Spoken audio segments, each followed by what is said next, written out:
Hello, I'm Anthony. Welcome back to the Arturia Mini V4 tutorial series. Today we're going to take a look at the Modifiers section. This includes the filter circuit and the loudness or amplitude contour. Hope you find this video useful today. Check out the Patreon and channel member links below if you'd like to help support my channel so that I can carry on making these videos. And with that said, let's make a start. Here we have our default template sound. Heard this many times before, a simple sawtooth wave. The easiest way to make a sawtooth wave sound interesting is to apply a filter to it. The filter circuit in the Mini Moog is a resonant low-pass filter. We'll deal with the resonant part of it in a moment, but let's deal with the low-pass aspect of it first. Our cutoff frequency, which is currently set to maximum, this is what comes out of the default template, is the point at which frequencies higher than this value are going to be attenuated or basically thrown away. If I hold a note down, drag the cutoff frequency back, you can hear all of those high frequencies being attenuated, and you can see it in the spectrum analyzer. Eventually, we get to the stage where we can't hear anything because we've thrown all the frequencies away. Let's bring it back. So I'm going to set the cutoff frequency at 1 kHz. So I'll right click on my mouse just to get fine control of that value. 999 will do. Now we're going to examine the second aspect of that definition, a resonant low-pass filter. The concept of resonance, often called Q, which stands for quality in synthesizers. Moog have their own terminology and they describe it as emphasis, but this control here, the emphasis control, determines the amount of resonance that's introduced into the circuit, and it provides a frequency spike at and around the cutoff frequency. So here we are set to 1 kHz. As I increase the filter emphasis, you're going to see basically a bump appear in the spectrum analyzer. And here it is at 1 kHz. If I push that far enough, the filter will begin to self-oscillate, which means essentially there's like a feedback circuit in the filter, and it generates a sine tone at the cutoff frequency, independent of the pitch of the note that's being played. You'll always get this kind of sine spike at 1 kHz. And there it is. So it doesn't matter what note I play. There's the spike, the resonant spike at 1 kHz. Generally speaking, we want our emphasis a little bit more gentle than that. And we've immediately got a gentler, softer tone. We also have the opportunity to sweep through the cutoff frequency for completely classic analog sound effects. Let's set that frequency back to 1 kHz, and I want this to be as accurate as possible, because now I'm going to explain what the two keyboard control buttons do. What they effectively do is they introduce this concept called keyboard tracking or keyboard follow into the filter circuit. Now at the moment, both of these control buttons are off, which means regardless of what note I play on the keyboard, the cutoff frequency is exactly as stated on this dial. Here's our 1 kHz spike. Let's make it a little bit more intense. So you're always going to get the same spike at around, well, it's exactly 1 kHz, but you get a bump around that range. When I engage keyboard control, the cutoff frequency is going to go up. I'm playing an F3 here, and I'm going to press the first of the keyboard control switches, and you'll hear the cutoff frequency go up, and you'll also see the spike jump in the spectrum analyzer.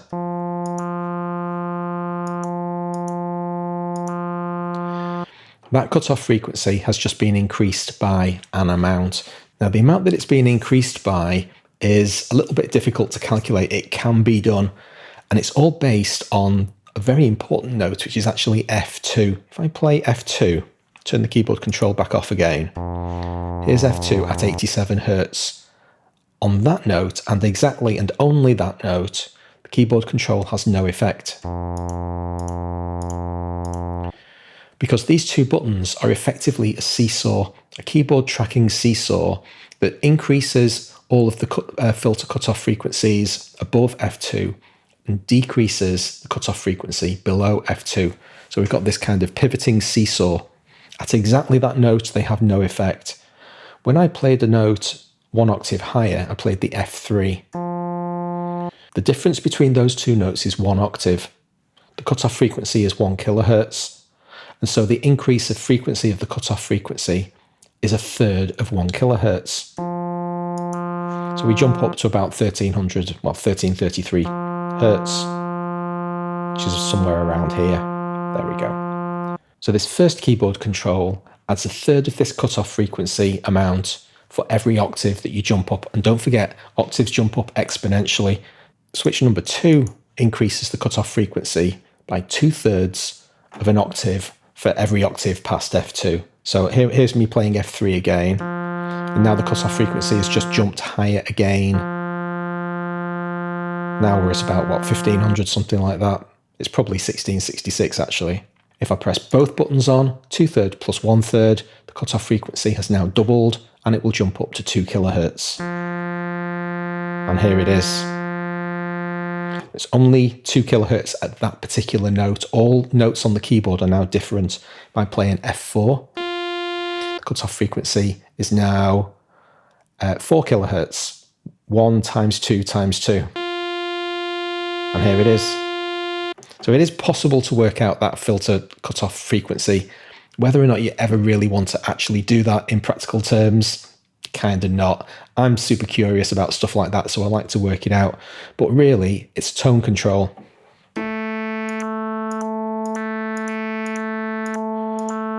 Each combination of 1/3, 2/3, or a full octave offset from the cutoff frequency just gives you a really interesting tonal palette. And because it tracks with the keyboard, the further away from F2, that center point you get, the frequency cutoff, the filter cutoff is going to get higher and higher. It's going to actually track with the keyboard as you play. That, generally speaking, makes for a much more kind of musical sound to the instrument, because now the filter is far more closely related to the key that you're playing rather than this static single 1 kilohertz regardless of what you're doing. So as we play down the keyboard, you'll note the cutoff frequency basically tracks down with the keyboard in some sort of mathematical relationship.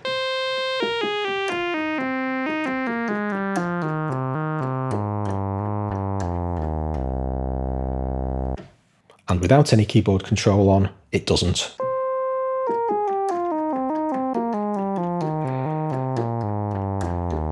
And it's a far more kind of stable sound, but less musical, less interesting. So it's very common to have keyboard control in some sort of flavor engaged in your filter circuit, and you've basically got all of these options to choose from. The next component that we need to introduce into the filter circuit is the filter contour. Now, contour is an unusual term. It's peculiar to Moog. Most synthesizers describe this as an envelope. So wherever you see the word contour, you can freely exchange it for the word envelope if that's going to be more convenient to you. And this basically gives us a way of changing the frequency cutoff dynamically over time. And the easiest way to show you how the filter contour works, we have the amount knob here, which is currently set to 0. So I'm going to engage the filter contour. Without this knob being turned up, none of these knobs below, these are the contour controls, they wouldn't do anything. But now that I've turned up the contour amount, I can demonstrate how it works. First thing that I'll do is turn all 3 controls down to 0. In this configuration, the filter contour isn't doing anything. It's having a very, very minimal impact on the sound. It's because the circuit is live. I've turned it up, but essentially it's not really having very much tonal impact. Listen to what happens, however, when I turn the sustain control up.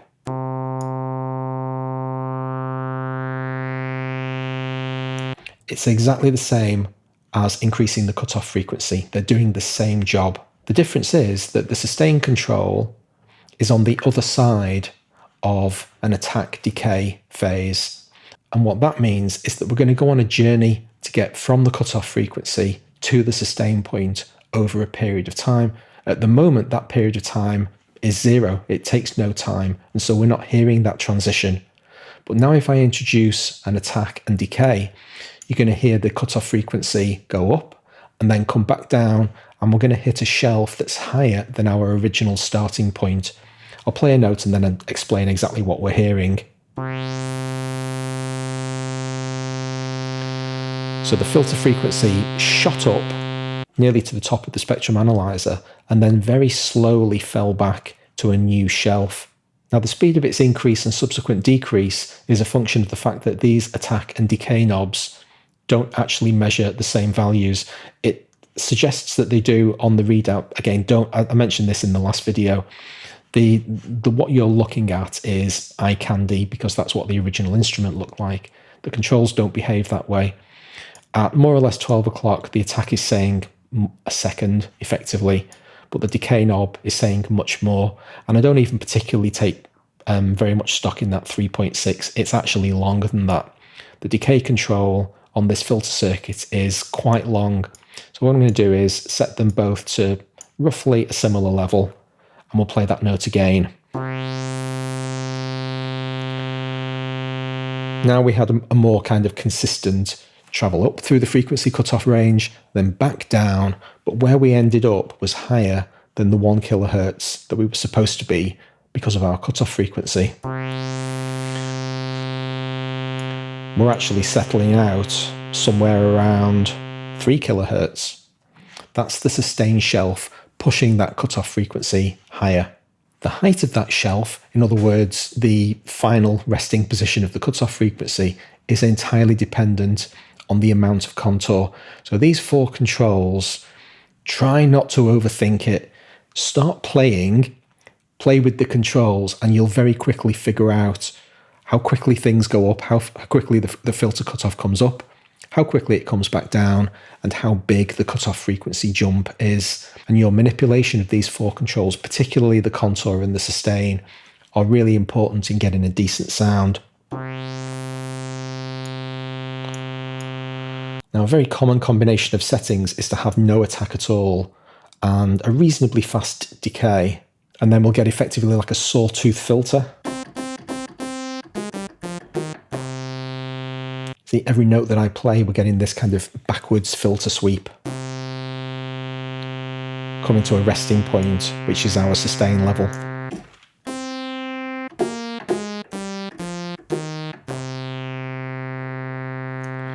Now we're just going to pause talking about the filter circuit for a moment to have a look at the different polyphonic controls on this synthesizer, because at the moment everything that we've done has been in mono legato mode.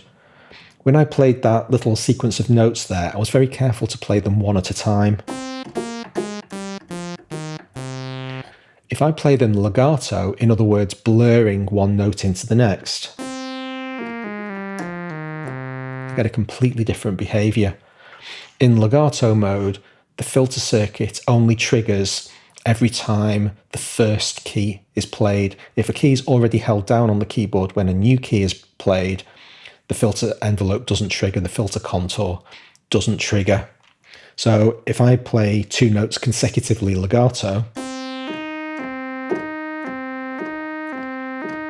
I'm never re-triggering that filter contour. We're only hearing the envelope, the filter sweep, on the very first note that I play. If I engage pure mono mode, however, that's no longer the case. And now I'll continue to play legato, but now the filter circuit's firing every time. 2 completely reasonable and legitimate performance characteristics of the mode. Just basically choose whichever one suits the music that you're writing at the time. The polyphonic modes, while we're here, allow you to play the synthesizer polyphonically, which means now I can play multiple keys simultaneously. You couldn't do this on the original Moog. You hear the filter circuit trigger for each one of those 3 notes that I played, but I was actually playing a chord. Sounds a bit weird to have a mini Moog playing polyphonically. I'm so used to it being mono. We'll go back to mono legato. Another thing to note about this filter circuit is that if you have an attack phase with no decay phase, you're effectively going to fall off a filter cliff and you're going to jump down to whatever the sustain knob is set to. If I set the sustain knob to 0, this is the most dramatic kind of implementation of this sound. So we travel through the attack phase perfectly reasonably. But then when we get to the end of the attack phase, because there's no decay, there's no period of time where we come back down to our sustain shelf, we get this like fall off the cliff, which might be useful for kind of dramatic purposes, but it's quite difficult to play this as a performance tool now. So you basically want to kind of adjust these three controls until you get to the point where you've got an overall filter envelope, the increase and the decrease falling down to the sustain shelf that just feels right to you. The difference between individually played notes and legato is really huge and a really big deal when you're actually performing.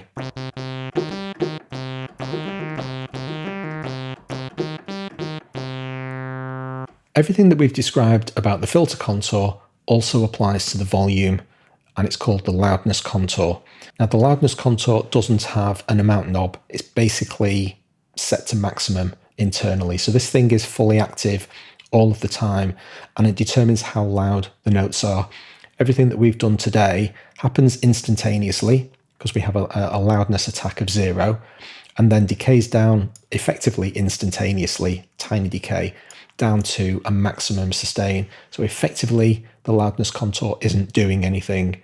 But if I introduce a contour by having an attack and a decay down to a non-maximum sustain shelf, then you're going to hear the note get louder and then quieter and then settle down at a volume that's quieter than it used to be. I must have inadvertently activated release. I'm just going to turn that off for a moment. I'll explain it in a moment. So there's the sound getting louder over the period of the attack phase. The filter circuit's still fully active. Let's turn that off to make it less confusing. We get louder, and then we decay down to our sustain shelf. If I turn my sustain shelf down to 0, the sound goes away. Now I'm going to engage release, play the note again. There's it getting louder, but I'll let go of the key, and now it fades away gently over time. If I set the active sustain to maximum, there's the sound getting louder, and as long as I hold the key down, we're going to hear the volume at maximum, and then when I let the key go, we now have a release phase. The point of this release control, however, is that it controls both loudness and filter simultaneously. You can see it basically straddling these two zones. So now if we reintroduce the filter circuit and set my filter sustain to maximum, firstly let's just hear a note played nice and simply. You can hear the filter sweep, and then we hold out at the filter sustain shelf all the way up here. Now I'm going to let that key go, and in addition to the volume fading away, you'll see the cutoff frequency sweep backwards. So that's the release envelope, the release contour, applying to both the filter and the loudness simultaneously. Loudness contours are all very well and good, unless you're trying to demonstrate stuff, because the notes just take too long to come, so I'm going to take it back away again. We've still got our filter circuit, however, that's still active. The next control that I'm going to introduce is the filter modulation amount. In episode 1, when we had a look at the oscillators, we saw that oscillator 3 was capable as acting as a modulator on the other oscillators, and we were able to generate vibrato. But we also have a filter modulation circuit. So that we can concentrate just on the filter modulation, I'm going to disable oscillator modulation. I don't want to hear any vibrato. I'm also going to turn my filter contour down to a non-maximum sustain shelf. So once the filter contour has done its job, it's going to settle down at a filter cutoff around about 3 kilohertz. Now I'm going to introduce filter modulation.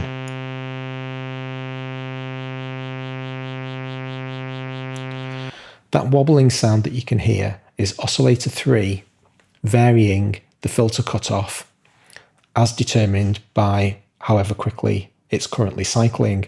So once again, the default template is set to 32 foot at -9 semitones. That's the speed that oscillator 3 is cycling at. Let's make it go faster.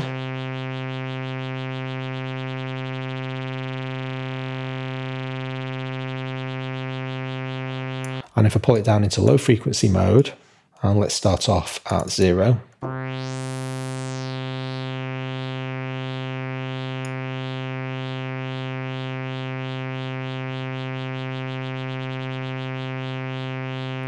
Now this allows us to generate some very cool kind of science fiction effects.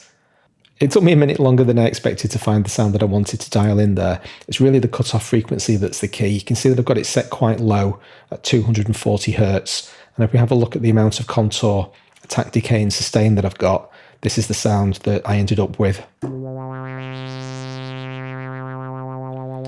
So you can hear that oscillation all the way through the range. We start off nice and low, but as we're sweeping through the range, you can see in the spectrum analyzer, it's always visible and therefore always audible.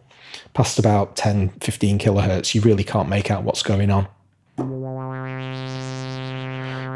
Once that sound settles down, I could pull oscillator 3 down to make that oscillation get slower and slower for a very cool effect as well. We'll be able to automate that kind of thing a little bit later in the series when we have a look at some of the advanced features. But for today, that's us done. Hope you enjoyed the video. Please hit like if you did. Don't forget to subscribe if you haven't already. I'll see you next time. Thanks very much.